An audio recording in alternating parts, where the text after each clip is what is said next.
કેમ નો ઉતારે ભણે ના પડે મેં ના પાડી. તમારું શું નામ? જયભાઈ. કેમ શું પોસ્ટ છે? પોસ્ટ કઈ નો વિડીયો નો ઉતારે. વિડીયો તો- ન્યૂઝ માં છો તમે? વિડીયો ઉતરશે ભાઈ.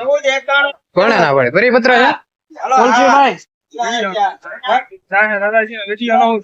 કેમ નો ઉતારે ભણે ના પડે મેં ના પાડી. તમારું શું નામ? જયભાઈ. કેમ નો ઉતારે ભણે ના પડે મેં ના પાડી. તમારું શું નામ? જયભાઈ. નમસ્કાર મિત્રો, હું રવિ રસી પરમાર. ખેડૂતોના થતા અન્યાય માટે અમે આજે આવેલા હતા તળાજા માર્કેટિંગ યાર્ડ ની અંદર.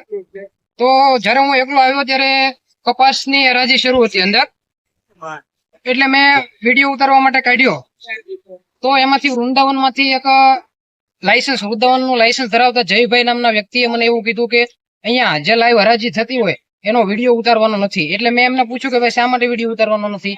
તો કે હું તમારી પોસ્ટ શું છે કે હું જ ના પાડું છું, વિડીયો ઉતારવાનો નથી, મારી જે પોસ્ટ હોય એવું મને કહેવામાં આવ્યું છે. એમનો વિડીયો પણ મારી પાસે છે, એ પણ હું તમને દેખાડીશ. પણ તમે જોવો મિત્રો કેટલો અન્યાય છે. જો અમને લોકોને પણ વિડીયો ઉતારવા દેવામાં નથી આવતો તો સામાન્ય ખેડૂતોનું શું થતું હશે મિત્રો? અને અહીંયા કપાસનો જે ભાવ છે એપીએમસી દ્વારા નક્કી કરવામાં નથી આવતો કે વેપારી એમ કે 1440 એટલે 1440 જ તે. 55 કરે મારા મળે છે ને હું 55 રૂપિયા લખો ગણે રેબા થાકી ગયો. હાલો આ તા બંધ થોડા કર.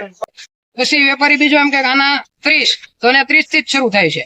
આના એમ કે 1100 થી 1100 થી જ શરૂ થાય છે. આ ગાડી આવે અહીંયા 71 રૂપિયા 72 73 74 75 77 78 79 80 81 82